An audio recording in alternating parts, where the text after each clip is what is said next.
Bem-vindos a mais um episódio de E aí, professor? Oi, Walter. Oi, Martin. Como você vai? Eu vou bem, e você?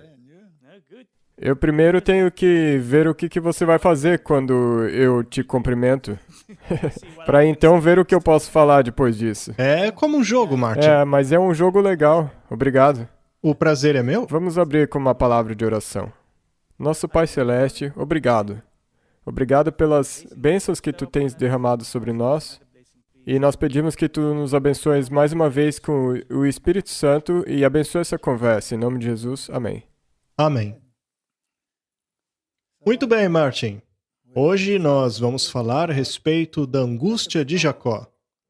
E a razão pela qual escolhemos esse tema é que as pessoas querem saber como será essa angústia e também como se preparar para ela. E também no último episódio nós mostramos várias coisas que estão acontecendo ao redor do mundo. Mas qual que é a aplicação espiritual para nos prepararmos para o que virá? Muito bem, qual é a aplicação disso para os nossos dias e por que ela é tão importante? Esta é uma bela história tipológica. E Jeremias fez menção a ela. Vale salientar que o profeta Jeremias estava presente em Jerusalém quando a cidade foi destruída. A destruição de Jerusalém é um tipo da destruição do tempo do fim. É mesmo? Jeremias 30, verso 7 diz: porque aquele dia é tão grande que não houve outro semelhante. É tempo de angústia para Jacó. Ele, porém, será salvo dela. É uma bela promessa. Exato, tem uma promessa aí. É uma promessa, mas também tem um teor de preocupação aí. Sim, e essa também é uma parte interessante, que Jacó não ficará isento do problema. Exato. Ele terá que passar pela provação.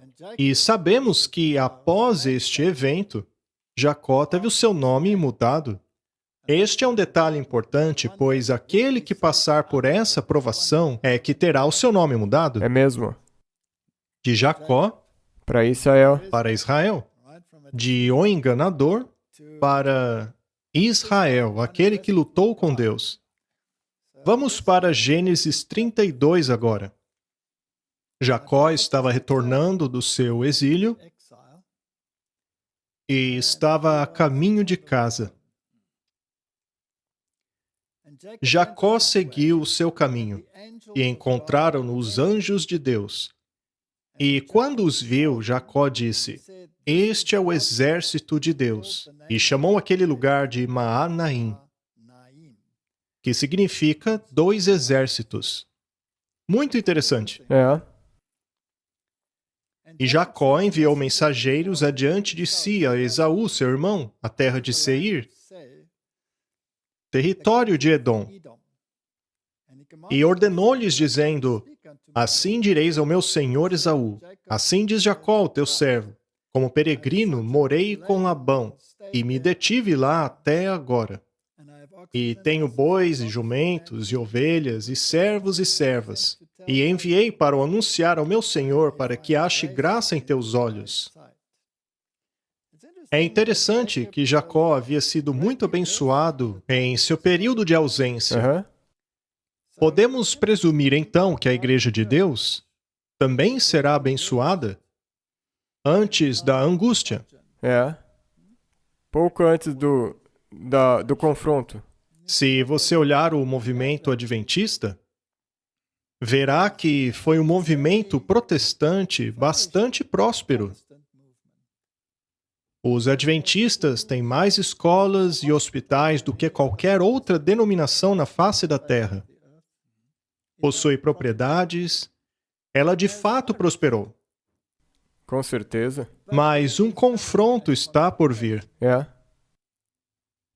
E os mensageiros voltaram a Jacó dizendo: Fomos a teu irmão Esaú, e também ele vem para encontrar-te, e 400 homens com ele. Ou seja, encrenca à vista. Dá para ver no horizonte. Pois é, estava vindo com 400 homens. Eles vinham do leste, do norte, do oeste e do sul. Ou seja, todo mundo se unirá contra Jacó. O número 4 representa os pontos cardeais da Terra. As direções. Exato, assim como a bússola. Então Jacó temeu muito e angustiou-se, e repartiu o povo que com ele estava, e as ovelhas, as vacas, os camelos, em 2 bandos. Interessante. 2 grupos. E todos faziam parte de seu povo. Se avançarmos um pouco mais na história, o povo se dividiu em 2 novamente. Judá e Israel. 2 lados.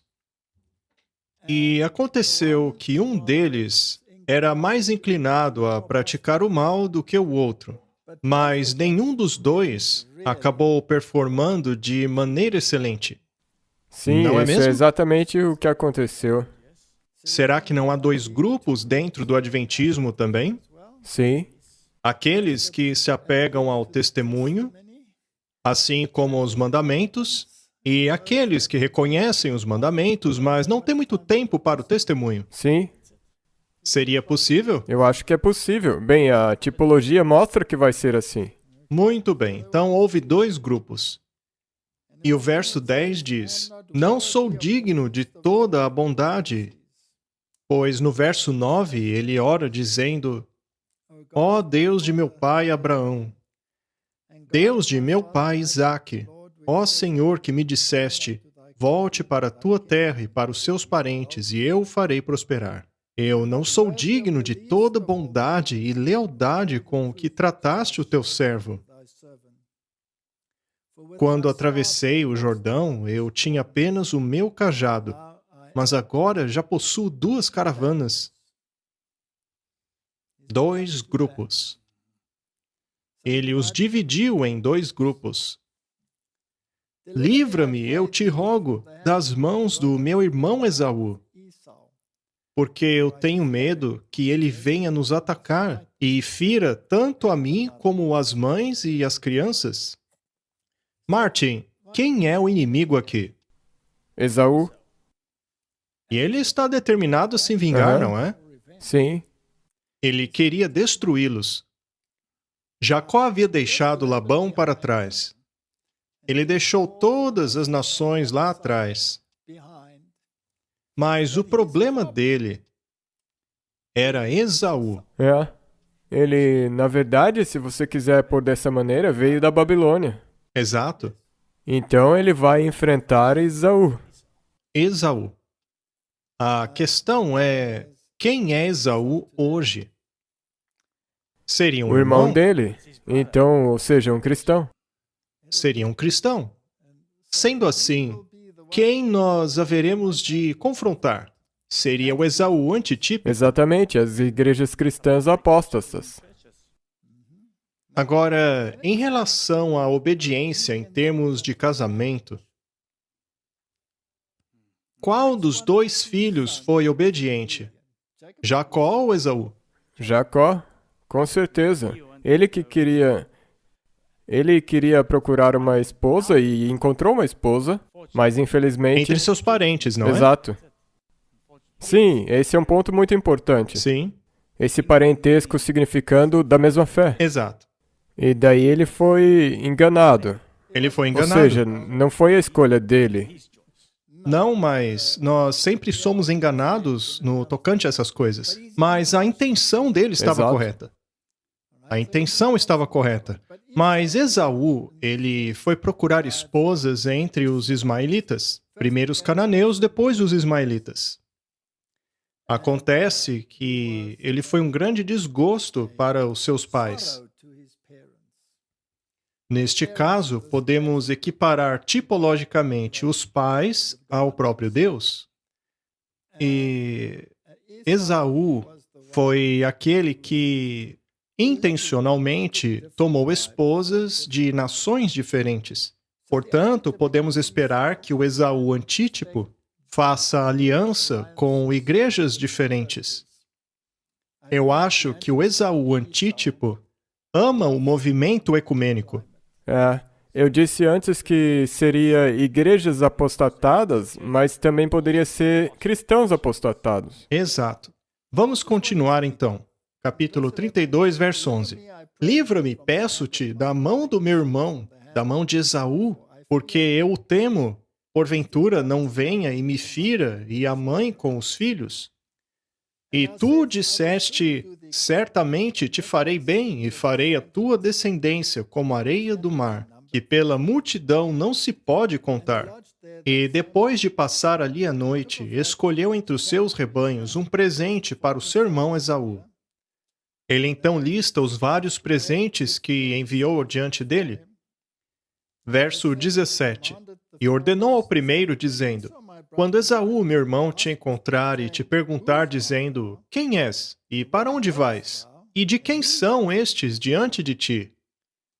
Então dirás: São de teu servo Jacó, presente que envia o meu senhor a Esaú. E eis que ele mesmo vem também atrás de nós. E ordenou também ao segundo e ao terceiro e a todos os que vinham atrás dos rebanhos, dizendo: Conforme a esta mesma palavra, falareis a Esaú quando o achardes. E direis também: Eis que o teu servo Jacó vem atrás de nós. Porque dizia: Eu o aplacarei com o presente, que vai adiante de mim, e depois verei a sua face. Porventura, ele me aceitará.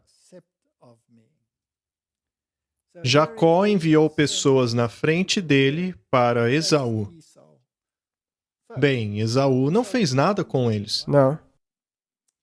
Na verdade, eles não precisavam se preocupar, pois o alvo de Esaú era Jacó. Ele tinha contas a acertar com Esaú. Portanto, o Esaú antitípico irá encontrar-se com alguns que se opõem a ele. Mas o seu alvo real é o Jacó antitípico, não é? Este é o seu verdadeiro alvo. Verso 21. Assim passou o presente adiante dele. Ele, porém, passou aquela noite no arraial. E naquela mesma noite se levantou e tomou as suas 2 mulheres e as suas 2 servas e os seus 11 filhos e passou o val do Jaboque. E tomou-os e fê-los passar o ribeiro e fez passar tudo o que tinha. E agora vem a história, que é foco de nosso estudo. E Jacó ficou sozinho. Então veio um homem que se pôs a lutar com ele até o amanhecer. Este homem não era ninguém mais do que o Filho de Deus. Sim, Jesus. O próprio Jesus Cristo. Quando o homem viu que não poderia dominá-lo, veja, esta é uma parte muito importante. Quando o homem viu que não poderia dominá-lo, tocou na articulação da coxa de Jacó, de forma que lhe deslocou a coxa enquanto lutavam. Quem percebeu que não prevalecia contra ele? Jesus. Jesus viu que ele não prevalecia contra Jacó. Ou seja, Jacó não deixava ele ir. Ele estava lá, permanecendo, procurando, com fé. Na verdade, a questão é que Jacó estava sendo testado para ver o quão apegado a Deus ele era. Eles lutaram até o nascer do sol e ele não deixou ir. Então Jesus viu que aquele lutador, Jacó, estava determinado a apegar-se à verdade. Sim. E o que deveríamos nós fazer? Se apegue. Apegar-nos a ela. Não desista. Não. Há muitos obstáculos que nos tentam separar dela. Às vezes podemos pensar que fomos rejeitados, pois afinal, isso tudo é uma luta mesmo. Às vezes parece que alguém está tentando livrar-se de nós. Sim. Parece ser assim. Parece que. É uma palavra muito importante, nós vamos chegar lá. Apenas parece ser assim. E ele disse: Deixe-me ir, pois o dia já desponta. Mas Jacó respondeu: Não te deixarei ir, a não ser que me abençoes. Este é provavelmente um dos versos mais importantes da Bíblia. Esta deve ser a nossa atitude. Mesmo, nós ouvimos isso em Jó também. Sim. Ainda que ele me mate, eu o servirei. Ainda que ele me mate, eu não te deixarei ir, a não ser que me abençoes. E o que foi tocado em Jacó que foi deslocado? A coxa dele. A coxa? E qual é a importância da coxa? Para andar. Exato, precisamos dela para caminhar. É o quadril que determina a direção aonde caminhamos. É. A partir dali, ele mancaria. Ele já não podia andar como andava antigamente. A partir dali, ele era deficiente. Mas aquilo seria uma bênção para ele. Você entende? Sim, eu já posso ver isso. É o caminho. Não é um caminho Não fácil. vai ser fácil. Chegaremos lá mancando? Exato. E você não vai andar do jeito que você gostaria de andar. Muito bem. Então, se você está mancando, se você tem essa enfermidade, você não se torna mais dependente? Sim? É possível fugir assim? Não? Não, claro que não. Você se torna dependente. Você precisa de ajuda. Então perguntou: qual é teu nome? E ele respondeu: Jacó. Então disse: não te chamarás mais Jacó, mas Israel. Israel significa um príncipe de Deus. Pois como príncipe lutaste com Deus e com os homens e prevaleceste. E Jacó lhe perguntou e disse: dá-me, peço-te, a saber o teu nome. E disse: por que perguntas pelo meu nome? E abençoou-o ali. Ele por acaso disse o nome? Não. Não, Ele não não disse. contou o nome. Ainda assim, ele disse que Jacó havia lutado com Deus? É. Então, na verdade, ele soube quem ele era. E também no anterior, Israel, o nome, significa um príncipe que tem poder com Deus, não por conta própria. Essa estrada na qual você caminhará mancando só vai ser possível com Deus. Somente com Deus. E Jacó chamou aquele lugar de Peniel, pois disse: vi a Deus face a face, e todavia minha vida foi poupada. Peniel significa face de Deus. Se olharmos um pouquinho adiante, por acaso Moisés viu a face de Deus? Não, ele somente... Ele o viu somente pelas costas, não é? E ainda assim foi necessário esconder-se atrás da rocha. Mas Jacó diz que viu a face de Deus. Isto significa que ele viu a justiça de Cristo e ansiou ter o seu caráter. E daí ele reconheceu que tinha que mudar. Quando se vê a face de Deus, nós vemos a justiça dele e vemos ao mesmo tempo, por contraste, a nossa imperfeição. E ao nascer do sol, atravessou o Peniel, mancando por causa da coxa. Por isso, os filhos de Israel não comem o nervo encolhido, que está sobre a juntura da coxa, até o dia de hoje, porquanto tocar a juntura da coxa de Jacó no nervo encolhido. Deste momento em diante, Jacó caminhava como um dependente. Não independentemente, mas em dependência. Sim, sim. Ele precisava agora ser dependente. Mas por que ele estava lutando? Ele lutou para quê? Era sobre... Está perdoado o meu pecado? Era por causa do pecado dele. Muito bem. Após esta pequena introdução, podemos ir a Jeremias, capítulo 30, verso 7, mais uma vez.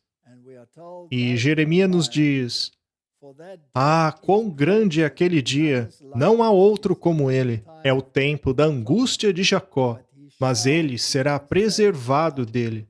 Precisamos analisar esta promessa e ver a condição dela. Isto é muito importante. O Espírito de Profecia, volume 3, páginas 128 e 129. O erro de Jacó, ao tomar as bênçãos de seu irmão pela fraude, é apresentado mais uma vez diante dele. E ele está com medo de que Deus permita que Esaú o mate. Em sua angústia, ele ora a Deus por toda a noite. Ele clama que se arrependeu profundamente de seus pecados e das injustiças contra o seu irmão. que foi o motivo de sua separação da casa de seu pai por 20 anos. Pareceu que o anjo estava resistindo à sua oração ao continuamente lembrá-lo de seus pecados e, ao mesmo tempo, procurando livrar-se dele. Em sua angústia, Jacó recorreu ao arrependimento de sua alma, à profunda humilhação que ele sentiu por causa de seus erros. O anjo considerou a sua oração com aparente indiferença, continuamente se esforçando para livrar-se de Jacó. Muito bem, temos aqui mais alguns detalhes sobre o que aconteceu, sobre o que estava passando na cabeça dele. Sim, e essa luta, se você trazê-la tipologicamente aos nossos dias, isso obviamente significa que Deus trará à lembrança alguns eventos passados na sua vida, para que você possa pensar: eu realmente me arrependi disso? Pois é. Martin, você ainda é bastante jovem, não é? Pelo menos comparando-se a mim. E eu posso lhe dizer que, conforme envelhecemos, algumas das coisas que vêm à sua mente sobre o passado nos causam bastante perplexidade, É, a ponto de você dizer a si mesmo: por que que eu fiz aquela bobagem? Por que eu fui tão estúpido? E você acaba lutando com isso e tem que aceitar, pela fé, que Deus te perdoou. E é dito ali na citação que Jacó recebeu a bênção por meio da fraude. Ou seja, foi por meio da fraude que ele tomou para si a bênção, com as próprias mãos dele. Basicamente, isso é a salvação por obras. é verdade. Ele não tinha promessa de que receberia a bênção. Sim. Ele tinha essa promessa, mas ele não enxergava o caminho para a bênção aberto. Ele não via como chegar lá. Afinal, de acordo com as leis vigentes da época, os costumes, ele não receberia a bênção, o mais velho receberia. Isso para ele era um problema intransponível. Então ele decidiu É ajudar mesmo. Deus. E, por acaso, também não é algo que o mundo religioso tende a fazer? Sim. Ajudar a Deus? Sim, com certeza. Especialmente a respeito de resolver os problemas da Terra. Sim. E o que chega a ser irônico é que, dos dois, Jacó e Esaú, será que os dois estavam imunes a isso? Esaú também não tentou fazer o mesmo? É, com certeza. Na verdade, Esaú sempre tentou fazer do seu jeito. Ele nunca foi arrependido a Deus pedir perdão. E Jacó, pelo menos, tentou fazer do jeito de Deus. Mas ele achou que Deus precisava de uma ajudinha. Com certeza, você pode ver isso em outras histórias. Abraão também tentou ajudar a Deus. É a natureza humana. Então, basicamente, o que estamos falando aqui é da justificação pelas obras contra a justificação pela fé. É mesmo. E os únicos que podem lutar com Deus sem deixar ele ir são aqueles que perceberam que todas as suas tentativas foram fraudulentas. É exatamente assim que é. Portanto, a única coisa que nos resta é a graça. Exato. Você somente pode se agarrar a isso e você tem que se agarrar a isso pela fé. E é necessário que nos arrependamos. Martin, eu vou te fazer uma pergunta intrigante agora. Será que isso quer dizer que você tem que se arrepender até mesmo de suas boas obras? Sim, se eles foram meios de tentar salvar a si mesmo. Aham. Ou seja, Deus não é contra suas boas obras, pois as boas obras é o fruto que se desenvolve de uma boa árvore. Aham. Mas se as suas boas obras tiveram um motivo distorcido, se você achava que com elas poderia forçar Deus ao introduzir uma metodologia, ou seja lá o que for, para fazer Deus aceitá-lo, você precisa se arrepender disso também? Pois nada em minhas mãos eu trago, apenas à cruz eu me entrego. Com certeza. Muito bem. Então, basicamente, isso é salvação pelas obras. São duas religiões conflitando. E Jacó é aquele que luta com Deus e não o deixa ir. Ele é o que percebeu que a única maneira de salvar-se é a dependência absoluta. Essa sequência tem que estar certa. Quanto do próprio eu restou? 0. 0. Portanto, em sua angústia, ele recorreu ao arrependimento de sua alma. O reino dos céus está às portas. Arrependam-se. Esta foi a primeira palavra que saiu da boca de Jesus, ou da boca de qualquer um de seus profetas, como João ou qualquer outro. É mesmo. Arrependam-se. Sem arrependimento é impossível entrar no reino de Deus. Isso é muito bonito, porque esse arrependimento te torna totalmente dependente de Jesus, e não de você mesmo. Correto? Quando o indivíduo se arrepende, ele muda de direção para seguir em outra. Jacó, porém, não desistiria de seus esforços por causa de dor. Seu objetivo era obter a bênção, e dor corporal não seria suficiente para desviar sua mente de seu objetivo. Vamos parar um pouquinho aí. Não parece estranho que o povo de Deus não seja frequentemente afligido? Não, eu acho que até mesmo olhando para o futuro, ao tomar o passado como um exemplo, no futuro também pode haver associado a isso um sofrimento físico. Pode ser. É certo que haverá dor espiritual, mas pode ser também que precisemos lidar com dor física. Mas por que Deus permitiria uma coisa como essa? Esta é a pergunta errada. A pergunta certa é por que não? É, Por que todo mundo deveria estar sujeito a isso, mas não eu? por que que Jesus teve que passar por isso e morrer e não eu? Sua determinação era mais forte nos últimos momentos do conflito que no início. Isso é importantíssimo, precisamos ler com calma. É incrível.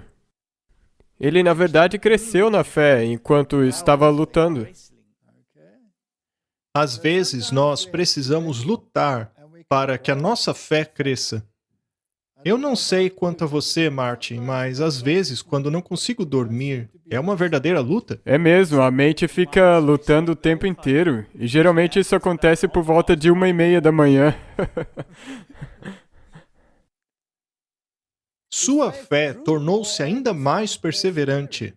Esse é o próximo ponto, não é?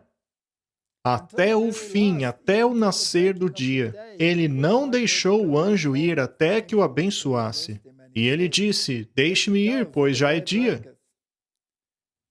Ele disse: Eu não te deixarei ir até que me abençoes.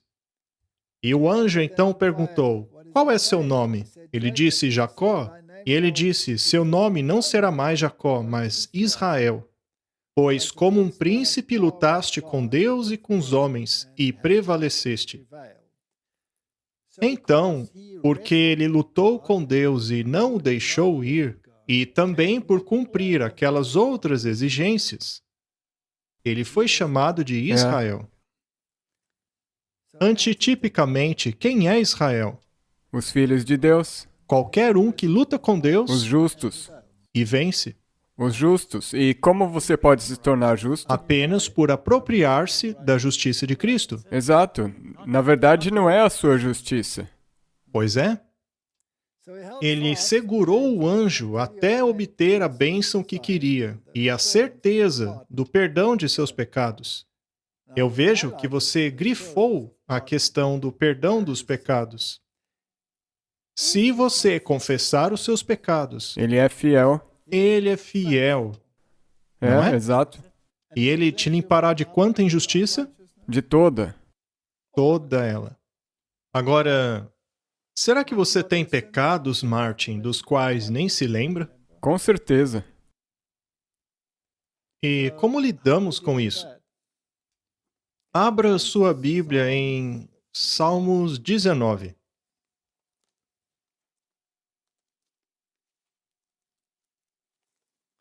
Este é, na verdade, um belo salmo. Os céus declaram a glória de Deus, e o firmamento anuncia as obras de suas mãos. Temos aqui o paralelismo hebraico. Os céus e o firmamento, e eles declaram a glória de Deus, ou seja, o caráter dele. Se você quiser saber um pouco do caráter de Deus, então basta olhar para uma noite estrelada. Contemple o firmamento. Um dia faz declaração a outro dia, e uma noite mostra sabedoria a outra noite. Perceba como ele dobra as coisas. Sempre tem duas coisas falando aqui. Duas testemunhas. Não há linguagem nem fala onde não se ouça a sua voz. A sua linha se estende por toda a terra, e as suas palavras até o fim do mundo. Neles pôs uma tenda para o sol. Esta aqui, Martin, é uma lição astronômica muito interessante. É o que estamos lendo agora. E no verso 5 é dito: o qual é como um noivo que sai do seu tálamo e se alegra como um herói a correr o seu caminho. O que ele está fazendo aqui é pegar as glórias do mundo criado e dizer que elas são testemunhas do caráter de Deus. Mas isso não é suficiente.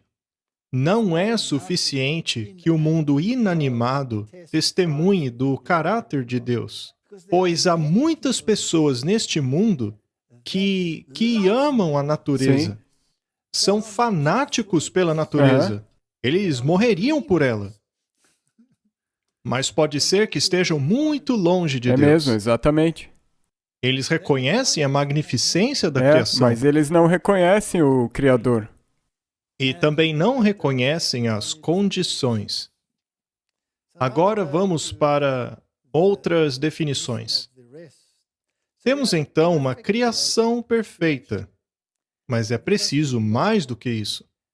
Falando sobre o sol, ele diz no verso 6: a sua saída é desde uma extremidade dos céus, e o seu curso até a outra extremidade, e nada se esconde do seu calor. Ele então está falando aqui sobre a criação, e ele recorre então a outra testemunha. A lei do Senhor é perfeita. Ela revigora a alma. O testemunho do Senhor é fiel e dá sabedoria aos simples. A lei e ao testemunho. Testemunho. Muito bem, então temos o mundo inanimado. E, na verdade, até o mundo animado, pois temos os animais que também testemunham do poder de Deus. Mas aqui temos uma outra testemunha, que é a lei de Deus. Os estatutos do Senhor são retos e alegram o coração. O mandamento do Senhor é puro e ilumina os olhos. O temor do Senhor é limpo e permanece eternamente. Os juízos do Senhor são verdadeiros e justos juntamente. Mais desejáveis são do que o ouro, sim, muito mais do que o ouro fino, mais doces do que o mel e o licor dos favos. Temos aqui uma descrição da glória da lei e do testemunho, que são a base do governo de Deus e o coração dos princípios da justiça. Não é? É mesmo. Temos então essas duas grandes testemunhas. E então chega algo muito interessante. Verso 11. Também por eles, ou seja, pela lei, testemunho, os mandamentos, todas essas coisas, é advertido o teu servo. e em os guardar, há grande recompensa. Amar a natureza não é suficiente. Não. É necessário amar o Senhor e o testemunho, amar os mandamentos e, claro, guardá-los. Sim. Este é um tema recorrente por toda a Bíblia e se alguém tentar eliminá-lo da Bíblia, ele então tem um problema. E agora vem estes versos interessantes, que são a razão pela qual estamos aqui neste salmo. Guarde também o teu servo dos pecados de presunção.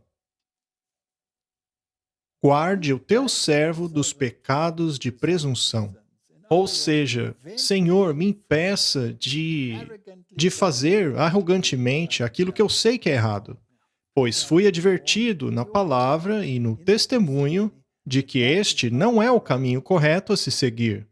E se quiser aplicar isso à igreja remanescente, o testemunho do insight profético continuou na igreja remanescente, pois esta precisa ter o testemunho. Exatamente. E se você ignorar presunçosamente tudo o que está escrito lá, você é culpado. É mesmo. Isso não é um problema para a igreja remanescente? Ah, com certeza. É um problema grande. E o negócio é que essa presunção, você às vezes acha que está correto e está fazendo um favor a Deus. Isso é uma grande parte dessa presunção. Sim. Então, há dois grupos dentro da igreja remanescente. Aqueles que acreditam que o testemunho possui autoridade e que também são a imagem da vontade de Aham. Deus, e aqueles que acreditam que o testemunho é de origem humana. Dois É grupos. mesmo. Assim como os dois grupos lá de Jacó. Muito bem. Guarde dos pecados de presunção teu servo. De novo, guarda-me de fazer aquilo que eu sei que é errado. Que eles não tenham domínio sobre mim. Então eu serei sincero e ficarei limpo de grande transgressão. Então, esta é a primeira condição.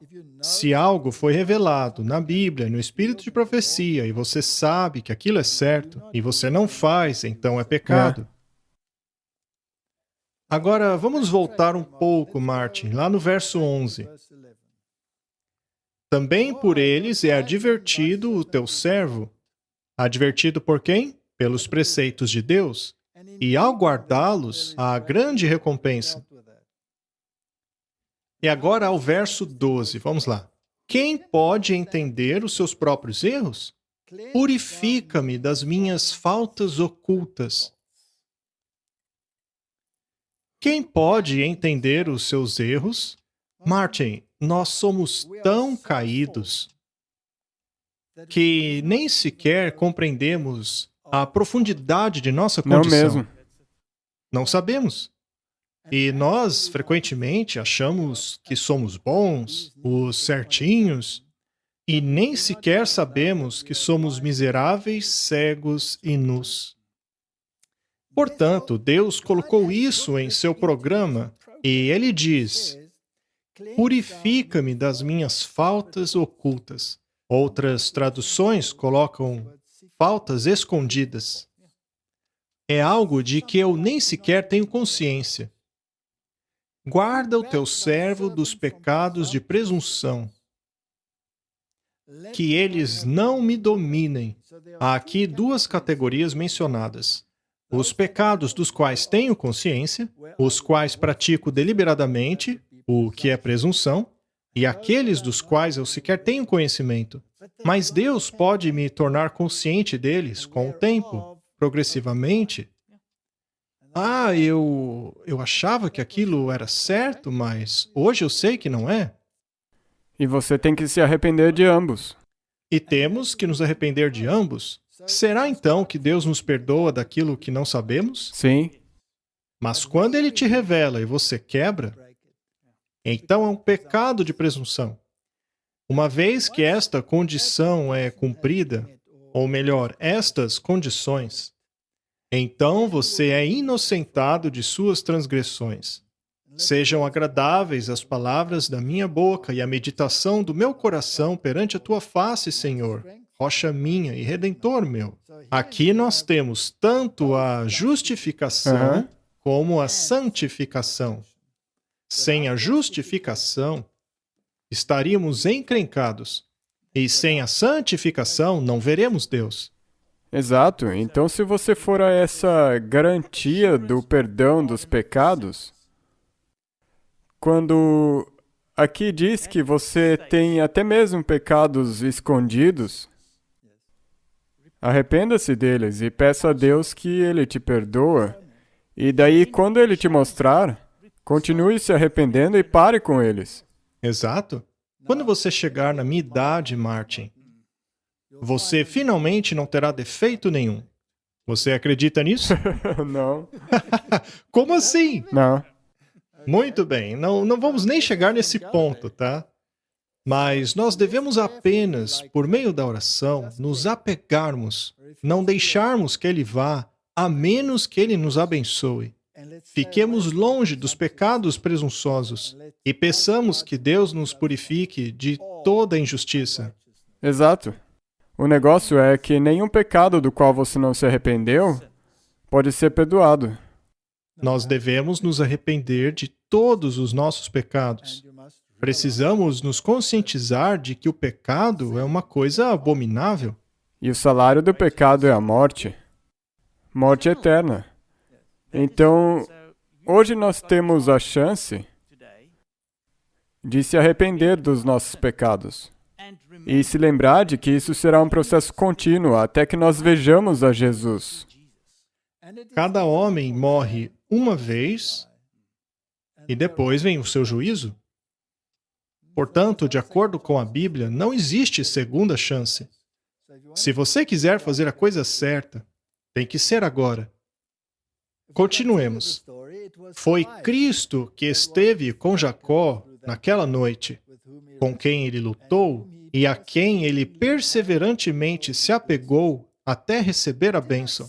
Ele não sancionou nenhuma injustiça de Jacó. Sua vida foi de dúvida, perplexidade e remorso por causa de seu pecado, até que ele fervorosamente lutou com o anjo e obteve a evidência de que Deus perdoou os seus pecados. Esaú estava marchando contra Jacó com um exército, com o propósito de matar seu irmão. Mas enquanto Jacó estava lutando com o anjo naquela noite, outro anjo foi enviado para mover o coração de Esaú enquanto este dormia. Em seu sonho, ele viu Jacó exilado da casa de seu pai por 20 anos, porque ele temia por sua vida. Ele viu a sua tristeza por encontrar sua mãe morta. Ele viu em sonho a humildade de Jacó e os anjos de Deus ao seu redor. Ele sonhou que, quando se encontrassem, ele não deveria feri-lo. Quando Esaú acordou, ele relatou aos seus 400 homens este sonho e disse a eles que não deveriam ferir Jacó, pois o Deus de seu pai estava com ele. Quando o encontrassem, ninguém deveria feri-lo. Muito bem.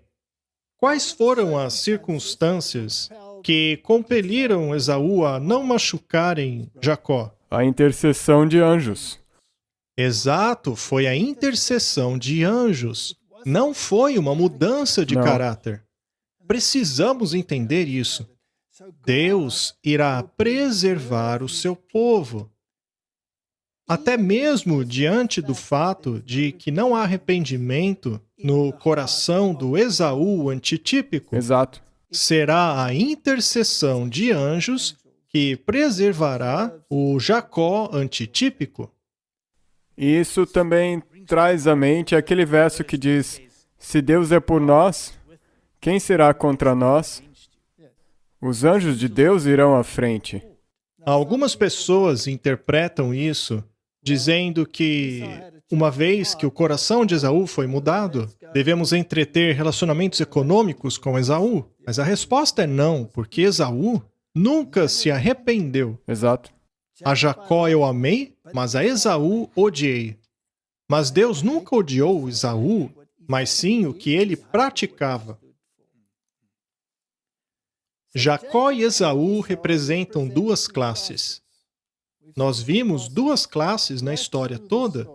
E nós também vemos duas classes dentro de Jacó. Exato. Jacó, o justo, e Esaú, o perverso.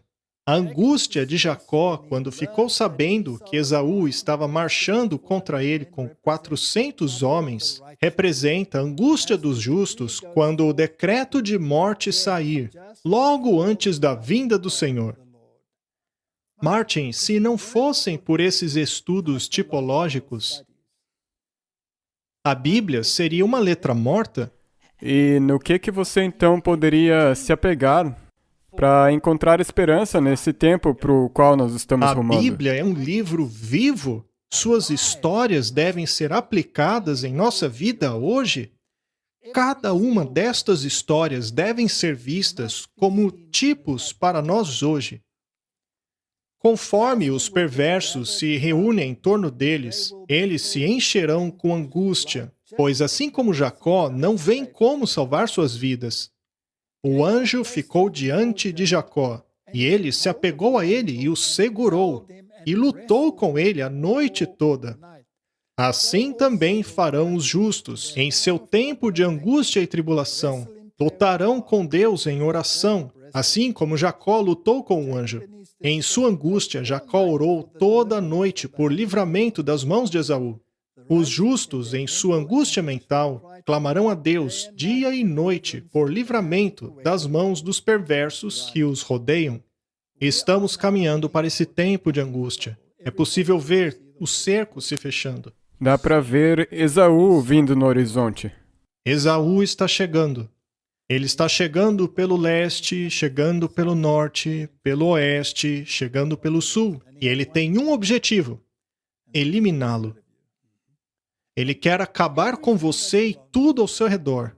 Ele quer varrê-lo do mapa. A nossa única saída é lutar com o anjo. É deixar as consequências Com Deus. com Deus. Agora, pergunta. Jacó não poderia ter dado meia volta e fugido? Sim, ele poderia. Ele poderia ter fugido. Mas ele não fez isso? Não. Teria ele se arrependido se ele tivesse corrido? Não. Jacó foi em direção ao confronto. E nós temos confronto à vista? Sim. Teremos que enfrentar? Sim. Podemos voltar atrás? E você vai lutar essa luta com sua força ou irá manco para a luta? Não, vai ser mancando, porque você não conseguirá por conta própria.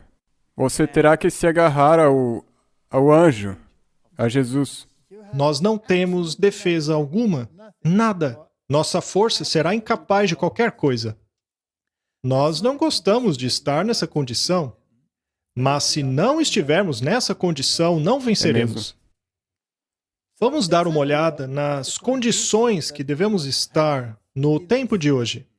E eu me refiro agora mesmo. Caso algumas pessoas ainda não tenham entendido, eu me refiro a agora mesmo. Porque Esaú está a caminho. Exato. Os justos, em sua angústia, terão uma profunda noção de sua indignidade. Então, ninguém vai dizer, eu já cheguei lá. Não. Isso é muito importante, porque nós temos que perceber a nossa completa e total dependência de Jesus. E com muitas lágrimas reconhecerão a sua indignidade. E como Jacó, clamarão pelas promessas de Deus por meio de Cristo, tornando assim justos esses pecadores arrependidos e dependentes. Esta não é uma condição que a gente goste, mas é absolutamente necessária. Tem que ser uma condição tal que estejamos completamente vazios de nós mesmos. Houve qualquer coisa que Jacó ocultou de Jesus quando ele estava lutando com ele? Não, ele confessou os seus pecados. Ele não reteve nada. E ele não desapegou de Jesus. Exato. Era a única esperança dele. É como estar em um oceano. Você está lá, afundando naquele mar. Alguém então lhe joga uma boia, e seja lá o que acontecer, você não solta aquela boia, pois se você soltar, você morre. E ao mesmo tempo que você agarra isso aí e não solta por nada, você tem que soltar todas as outras coisas que vão te puxar. Muito bem, é isso mesmo. Este é um caminho muito estreito. Tão estreita que você não consegue trazer sua bagagem consigo. Não mesmo. Ela precisa ficar. E o orgulho e tudo mais também se tornam bagagens. Jacó se agarrou ao anjo em sua angústia e não deixou ir embora. Enquanto ele suplicava com lágrimas, o anjo o lembrava de seus erros passados. Interessante, não? É. Deus trará à sua lembrança aquilo que você fez. E você precisará se arrepender. Ele tentava escapar de Jacó para prová-lo e testá-lo.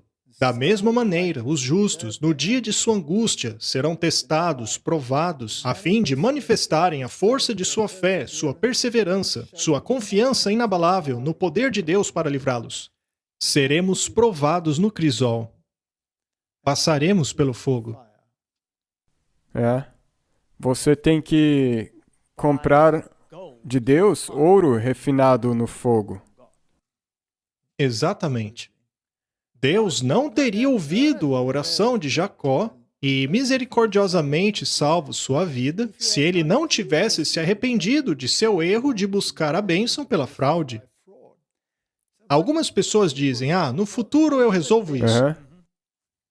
Elas esperam até o leito de morte para se arrependerem. Mas não é assim.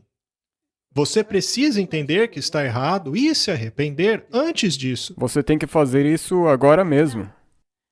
Isto é, na verdade, como uma investigação. Exato. É como uma investigação. Será que esse arrependimento é genuíno? E ele dirá que esse arrependimento não é verdadeiro e procurará ir embora. É o que Jesus trabalho disse, difícil. não é? Esse arrependimento não é o suficiente. Você então se agarra a ele e diz, é tudo que eu tenho. É tudo que tenho a oferecer. Os justos, assim como Jacó, manifestarão fé inabalável, uma fervorosa determinação que não aceitará recusa. Eles sentirão a sua indignidade, mas não terão pecados escondidos a revelar. Não terão faltas escondidas a revelar. Se eles tivessem pecados não confessados ou não arrependidos, que pudessem ser apresentados diante deles, enquanto, torturados pelo medo e angústia, com o senso vívido de sua indignidade, eles seriam sobrecarregados. Quão importante é fazermos uma investigação profunda em relação à nossa condição. É crucial e isso tem que ser feito agora.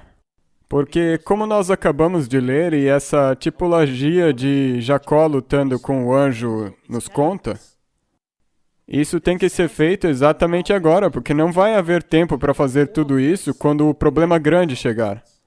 Muito bem, Marty. E se houver pecados que você, na verdade, não acha que foram errados?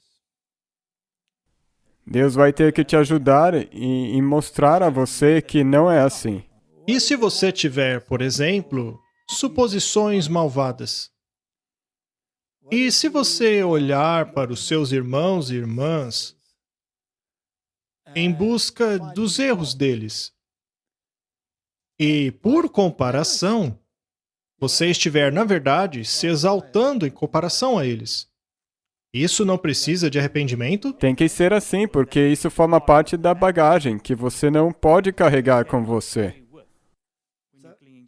Quando você vir seu irmão fazendo algo errado, muitos têm a tendência de se exaltarem por não estarem fazendo aquele mesmo erro. Por isso que é bom lembrar-nos de onde viemos, ao invés de nos compararmos uns com os outros, pois aqueles que fazem essas coisas, de acordo com a Bíblia, não são sábios. Jacó aqui estava lutando sobre o pecado de outras pessoas ou sobre o pecado dele mesmo? Este é um ponto muito bom que você fez, Martin. Então, nós não devemos fazer uma luta de comparação. Isso seria dizer, Senhor, eu não sou tão ruim quanto aquela pessoa. Esta é uma questão bastante séria. Ele tem, portanto, um senso muito vivo de sua indignidade.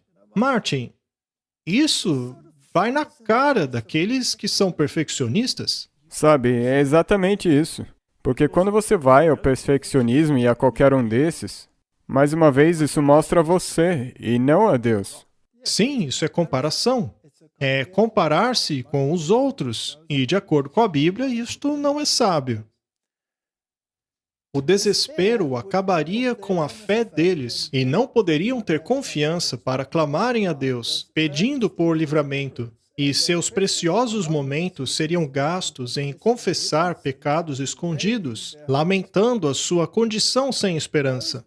Os professos crentes que chegarem no tempo de angústia despreparados irão, em seu desespero, confessar seus pecados diante de todos com palavras de angústia, enquanto os perversos exultam sobre seu desespero. O caso destes é sem esperança. São como as virgens loucas, Elas acordaram tarde demais. que aliás também eram dois grupos, as sábias e as loucas. Dentro da Igreja de Deus há esses dois grupos. E seria melhor escolhermos hoje em qual das duas categorias, em qual categoria, na verdade, gostaríamos de estar. Quando Cristo se levanta e deixa o lugar santíssimo, quando o tempo de angústia começar e o caso de cada alma for decidido, não haverá sangue expiador para purificar o pecado e a poluição.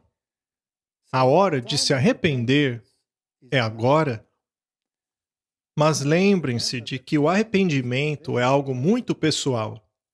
Ele tem a ver com você. A luta é entre você e Deus. Qualquer tipo de arrependimento coletivo não serve de nada, porque precisa haver um arrependimento pessoal. Tem que ser um arrependimento individual, não pode ter uma salvação corporativa. Enquanto Jesus deixa o lugar santíssimo, ele fala em tons de decisão e de autoridade real. Aquele que é injusto, que continue injusto. O que é imundo, continue imundo. Quem é justo, continue justo. Quem é santo, continue santo. E eis que venho logo, e minha recompensa está comigo, para dar a cada homem de acordo com sua obra. Isso mostra claramente que a graça terminará antes da vinda de Cristo. Sim, vai ser antes dele vir. E o julgamento vai estar completo quando ele vier. Estaremos passando pelo tempo de angústia, as pragas caindo, e ainda estaremos na angústia de Jacó, Exato. pois Esaú estará atrás de nós para nos matar. Lembre-se de que o decreto de morte vai sair no final deste processo. Ele não sairá no início deste processo. Primeiro tem a questão da compra e da venda, ações econômicas, humilhação pública, e depois de tudo isso, o decreto de morte. Aqueles que demoraram em preparar-se para o dia de Deus não poderão fazê-lo no tempo de angústia ou em qualquer outro período futuro. Os justos não cessarão o seu clamor agonizante por livramento. Eles não podem lembrar-se de nenhum pecado em particular, mas em toda a sua vida vem apenas um pouco de bem. Isso é importante. Se pertencemos a esta categoria chamada pela Bíblia de justos, eles nunca chegarão num ponto em que pensarão ter atingido a impecabilidade. Eles continuam, mesmo que eles não possam lembrar dos próprios pecados. E é isso que vai acontecer, e por isso que é tão importante. O arrependimento tem que acontecer a partir de hoje, a partir de agora. Isso é fundamental. Seus pecados passaram previamente por julgamento e o perdão lhes foi concedido. Seus pecados foram lançados no vale do esquecimento, de forma que não podem mais lembrar-se deles. Certamente a destruição os ameaça, e como Jacó, não permitirão que sua fé enfraqueça, pelo fato de suas orações não serem respondidas imediatamente. Nós estamos caminhando para este tempo agora mesmo. Estamos a caminho. Num trem de alta velocidade. Apesar de sofrerem com fome, eles não cessarão suas intercessões.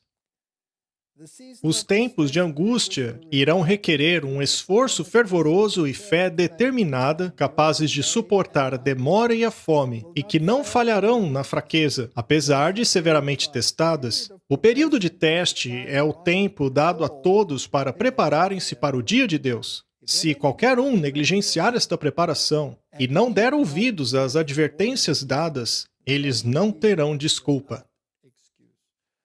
Martin, como lemos lá no Salmo 19, a lei e o testemunho.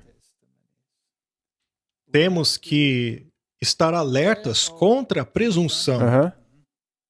Se Deus revelou a sua vontade, e ainda assim negligenciarmos fazer a vontade dele, somos culpados.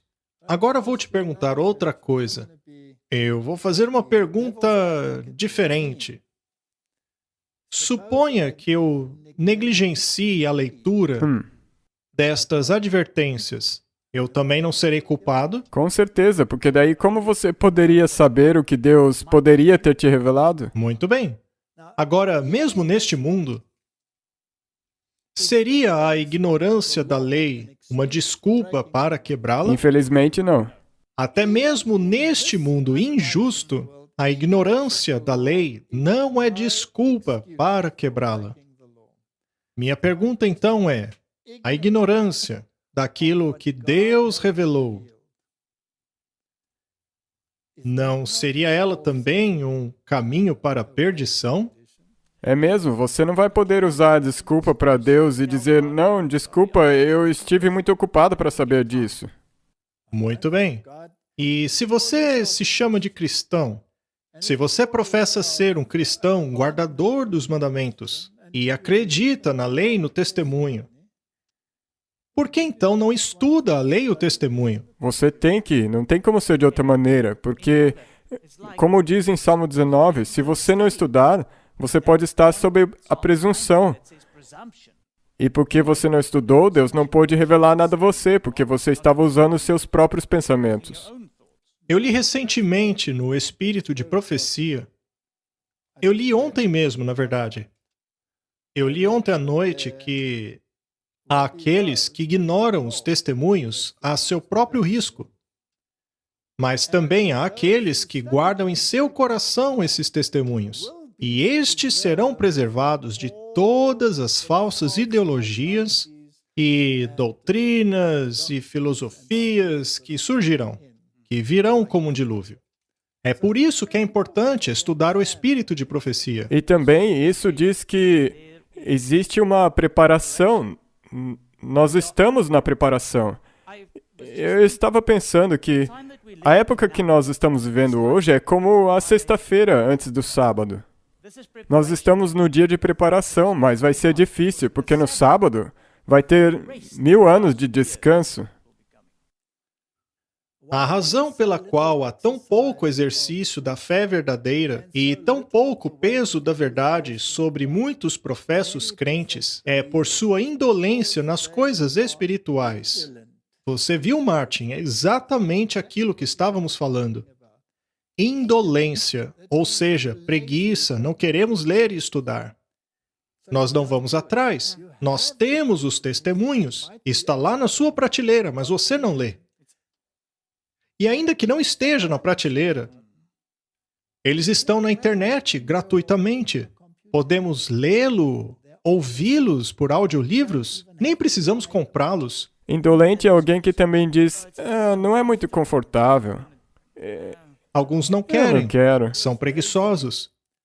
Não estão dispostos a se esforçarem, a negar o eu, a agonizar diante de Deus, a orarem longamente e fervorosamente pela bênção, e assim não a obtêm. Veja, a repetição na oração é uma condição a fim de receber a resposta.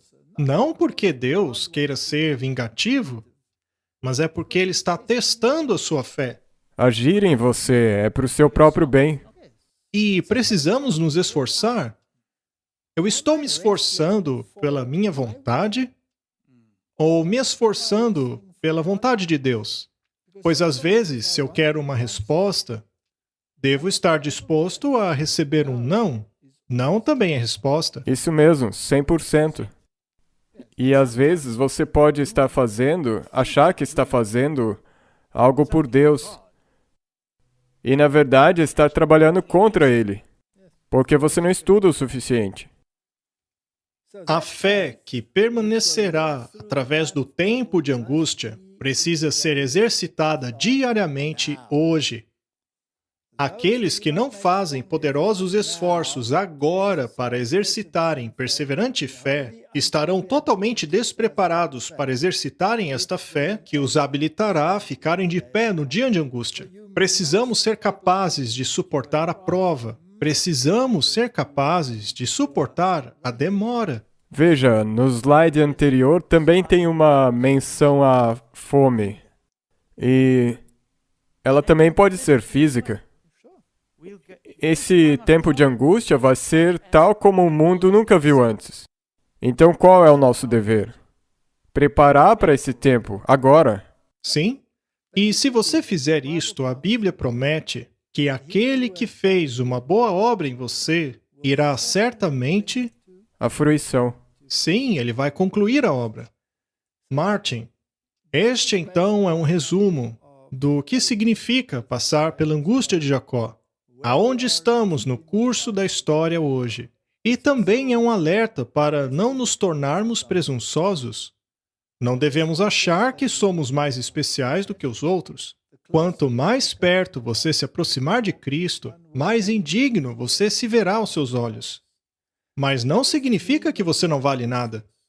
Quer dizer apenas que você entende agora de onde vem a sua força. Sim, a sua dependência total. Você vale muito porque Cristo morreu por você. Mas há outra citação no Espírito de Profecia que eu costumo citar frequentemente. Ela diz mais ou menos assim: o enorme esforço necessário para voltar é a evidência de quão fundo nós caímos. A diferença entre o plano original de Deus para a humanidade e aquilo que nos tornamos depois de 6.000 anos de pecado, ou melhor, quase 6.000 anos de pecado, nos mostra claramente o estado em que nos encontramos. E é somente pelo arrependimento e dependência completa que poderemos ser salvos. Amém. Oremos. Querido Pai, a história sobre a angústia de Jacó é uma história que afeta todos nós, já que ninguém está à parte dela. Enquanto nos aproximamos deste tempo, eu oro para que o Senhor nos dê a perseverança, coragem e resiliência para nunca o deixarmos, ainda que manquemos na vida. Em nome de Jesus, amém. Amém.